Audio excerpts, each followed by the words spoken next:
بسم اللہ الرحمن الرحیم۔ شروع اللہ کے پاک اور بابرکت نام سے جو بڑا مہربان اور نہایت رحم کرنے والا ہے۔ نواسۂ رسول اپنے جانثاروں کے لاشیں اٹھا اٹھا کر نڈھال ہو چکے ہیں، لیکن شجاعت حیدری کی جھلک اب بھی چہرے پر چمک رہی ہے۔ شیر خدا کے شیر اپنے تمام اثاثے لٹانے کے بعد خود گھوڑے پر سوار ہوتے ہیں۔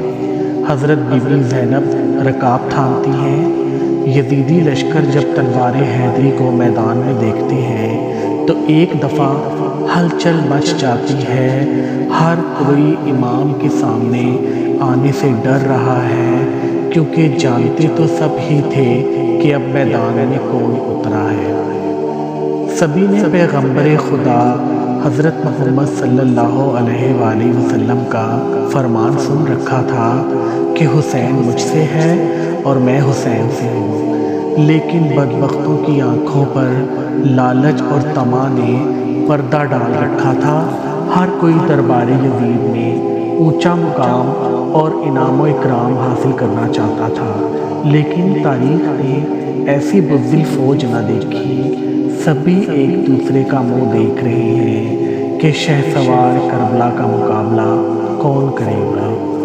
شجاعت حیدری کے وارث کو دیکھ کر یزیدی فوج نے نہ صرف انفرادی جنگ بند کر دی، بلکہ اجتماعی حملہ کرنے کی بھی کسی کی جرأت نہ ہو رہی تھی۔ جی، یہ وہی شاہ سوار ہیں کہ جن کے بچپن ہی میں ان کی شہادت کی خبریں عام تھیں۔ ایک دفعہ حضرت جبرائیل امین حضور اقدس صلی اللہ علیہ وآلہ وسلم کی بارگاہ میں حاضر تھے کہ وہاں حضرت امام حسین بھی تشریف لے آئے اور حضور صلی اللہ علیہ وآلہ وسلم کی مبارک گود میں بیٹھ گئے۔ جبریل امین نے عرض کیا، اے اللہ کے رسول، آپ کی امت آپ کے اس بیٹے کو شہید کر دے گی۔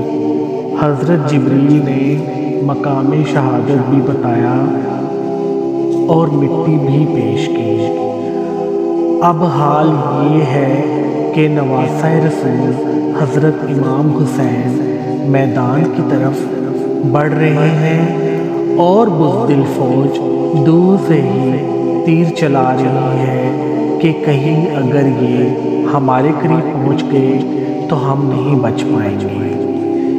امام علی مقام کو تیر لگ چکے ہیں۔ شمشیر حیدری پر پورا لشکر یکبارگی سے حملہ آور ہوتا ہے۔ خوف کے مارے فوجیوں کی گردنیں کٹ رہی ہیں۔ سینکڑوں یزیدی فوجی جہنم واصل ہو چکے کہ اچانک امام علی مقام کو اذان کی آواز آئی اور آپ نے اپنی تلوار روک دی اور نماز پڑھنے کی مہلت مانگی۔ یہی وہ وقت تھا کہ جب شمر کے جوش دلانے پر مالک کندی نے پیچھے سے ایک ایسا وار کیا کہ تلوار کلہ مبارک کو کاٹتی ہوئی کاسہ سر تک پہنچ گئی۔ خون کا فوارہ نکل پڑا۔ جیسے جیسے وقت گزرتا گیا، امام کے جسم پر تلواروں، نیزوں اور تیروں کے زخم بڑھتے جا رہے تھے، لیکن پھر بھی کسی کی ہمت نہ تھی کہ شجاعت کے اس کوہ گراں کو شہید کر سکے۔ شمر ملعون کے کہنے پر سب نے تیروں کی برسات کر دی۔ خولی بن یزید نواسۂ رسول صلی اللہ علیہ وآلہ وسلم کا سر کاٹنے کے لیے آگے بڑھا، لیکن ہاتھ کانپ گئے۔ پھر شقی القلب، بدبخت اور ذلیل سنان بن انس آگے بڑھا اور انعام و اکرام کی لالچ میں امام علی مقام کا سر تن سے جدا کیا۔ ملعون ابن زیاد کے حکم پر تمام سر نیزوں پر چڑھا دیے گئے اور جسم اطہر کو گھوڑوں کی ٹاپوں تلے پامال کیا گیا۔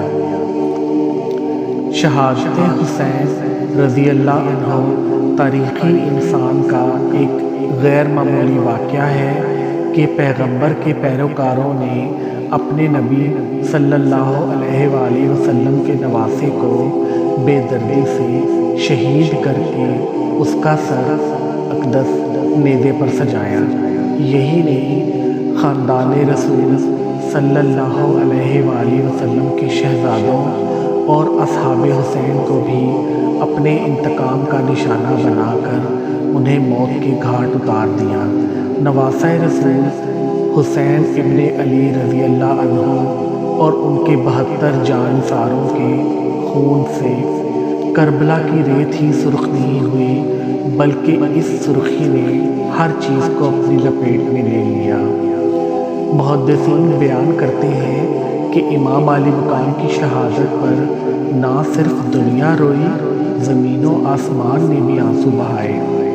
محدثین بیان کرتے ہیں کہ نواسہ رسول صلی اللہ علیہ وآلہ وسلم کی شہادت کے وقت بیت المقدس میں جو پتھر اٹھایا گیا اس کے نیچے سے خون نکلا۔ شہادت حسین کے بعد ملک شام میں بھی جس پتھر کو اٹھایا گیا اس کے نیچے سے خون کا چشمہ ابل پڑا۔ محدثین کا کہنا ہے کہ شہادت حسین پر پہلے آسمان سرخ ہو گیا، پھر سیاہ ہو گیا۔ امام طبرانی معجم الکبیر میں محمد بن سیرین سے روایت کرتے ہیں کہ حضرت امام حسین رضی اللہ عنہ کی شہادت کے وقت آسمان پر سرخی چھائی رہی۔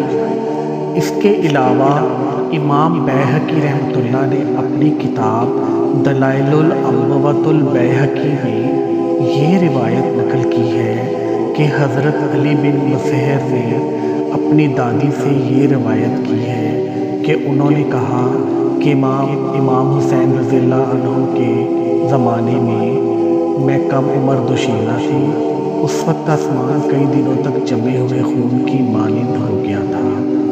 حضرت امام حسین کی شہادت کے بعد سید زادیوں کو قیدی بنا لیا جاتا ہے۔ اب اسیران کربلا کا قافلہ شہیدوں کے سروں کے ساتھ کوفے کی جانب روانہ ہو جاتا ہے۔ ادھر کربلا کی ریت پر سید زادیوں کے جسم بغیر سروں کے بے گور و کفن بکھرے پڑے ہیں۔ اللہ اکبر! تاریخ گواہ ہے کہ شہادت کے 3 دن بعد 13 محرم کو مقام غازریہ سے قبیلہ بنی اسد سے خواتین دریائے فرات پر پانی لینے آئیں تو انہوں نے بغیر سروں کے جسموں کو بکھرے دیکھا تو سب کی چیخیں نکل گئیں۔ واپس گھروں کو لوٹی اور اپنے مردوں کو بتایا کہ خاندان نبوت کی لاشیں بکھری پڑی ہیں، ہمیں ان کو دفنانا چاہیے۔ چنانچہ کچھ مرد ان کے ساتھ میدان کربلا پہنچے اور قبریں کھودنا شروع کر دی۔ سبھی جنازہ پڑھنے کے لیے تیار تھے کہ اتنے میں ایک گھوڑ سوار شخص آیا اور حضرت امام حسین کے جسم کے ساتھ لپٹ کر رویا۔ اس شخص کا رعب و دبدبہ اتنا تھا کہ ان کے لیے مصلی خالی کر دیا گیا۔ انہوں نے نماز جنازہ پڑھایا اور پھر ایک ایک جسم کو نام سے پکارتے اور دفن کرتے رہے۔ سب سے آخر میں حضرت عباس علمدار کو دفنایا گیا۔ جب وہ گھوڑ سوار جانے لگا تو قبیلہ بنو اسد نے پوچھا کہ آپ کون ہیں؟ جواب ملا، میں علی بن حسین ہوں۔ یہ کہہ کر چل دیے اور نظروں سے اوجھل ہو گئے۔ پیارے ویورز، آج کی یہ ویڈیو ختم ہوئی۔ امید کرتے ہیں آپ کو یہ ویڈیو اچھی لگی ہوگی۔ اپنی رائے کا اظہار کیجیے گا، آپ کا ایمان بھی اس سے یقیناً تازہ ہوا ہوگا۔ اگلی ویڈیو تک کے لیے آپ سے اجازت چاہتے ہیں۔ جانے سے پہلے آپ سے ایک ریکویسٹ ہے، پلیز ہمارے چینل کو سبسکرائب کریں، دعاؤں میں یاد رکھیں۔